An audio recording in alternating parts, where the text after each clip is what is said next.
안녕하십니까. 주먹대장에서 독립군 영웅으로 백야 김좌진 11번째 시간을 시작하겠습니다.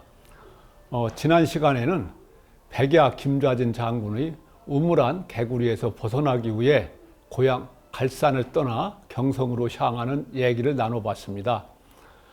경성으로 향하던 중에 저녁 무렵 으슥한 산고개에서 만난 산적들을 혼내주고 그들에게 따뜻한 저녁까지 사주며 다시는 나쁜 짓을 않겠다고 다짐을 받았던 얘기도 나눠봤습니다.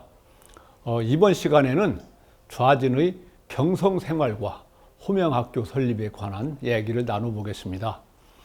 좌진은 여러 우여곡절을 겪으면서 경성으로 입성하여 객지 생활을 시작했습니다. 경성에 입성한 좌진은 촌사람이라고 주눅들지 않았습니다. 그의 장사 같은 심과 호탕한 성격은 단번에 장안의 화제가 되었습니다. 장안의 내노라 하던 풍운아들과 의기투합하면서 꺼져가는 나라의 운명을 걱정하는 많은 사람들과 만나게 됩니다. 또한 장래 자신의 뜻을 펼쳐보고자 무관학교에도 입학했습니다.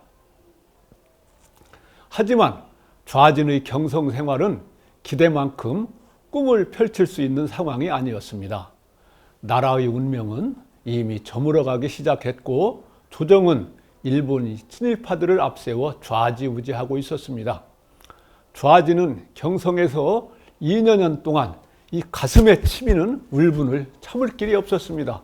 무관학교에 다니며 많은 사람과 사귀고 나라 형편과 국제 정세를 파악할 수 있는 안목이 생긴 것을 그나마 위안으로 삼아야 했습니다. 좌진은 경성에서 또 다른 충격을 받았습니다. 1905년 을사년에 일본의 강압으로 맺은 을사늑약 때문이었습니다.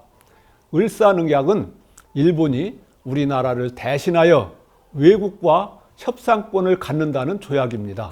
즉 우리나라의 외교권을 일본이 빼앗아간 조약입니다.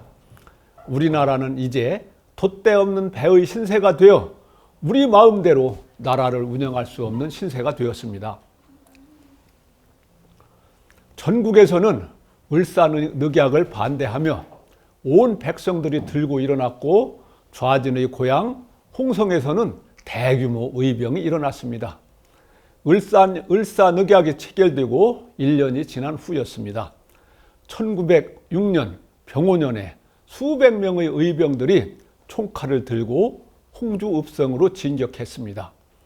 홍주 의병들은 홍주 읍성으로 진격하여 일본군을 몰아내고 홍주 읍성을 차지했습니다. 그리고 홍주 읍성에서 쫓겨난 일본군의 공격을 여러 차례 막아내었습니다. 일본군들은 공주 등지에서 대규모 병력과 성능 좋은 무기를 지원받아서 홍주 읍성을 다시 공격해 왔습니다. 일본군의 대포 공격으로 홍주 읍성의 성문이 부서지고 육탄전이 벌어졌고 하루 종일 의병과 일본군의 전투가 벌어졌습니다. 애석하게도 시간이 지나면서 의병들의 피해가 늘어나며 대부분 전사하거나 포로로 잡혔습니다. 당시에 수백 명의 의병들이 순국한 이 전투를 병오년 홍주의병이라고 부릅니다. 좌진은 경성에서 홍주의병 소식을 듣고 가슴을 쳤습니다. 좌진을 비롯한 전국의 애국지사들은 나라를 구하는 길이 무엇인지 심각하게 고민했습니다. 그것은 교육만이 민중을 일깨우고 나라를 구하는 가장 좋은 길이라고 생각했습니다. 애국지사들은 전국 곳곳에 재산을 털어 학교를 세우고 백성들을 일깨워 독립정신을 심어주는 일에 앞장섰습니다.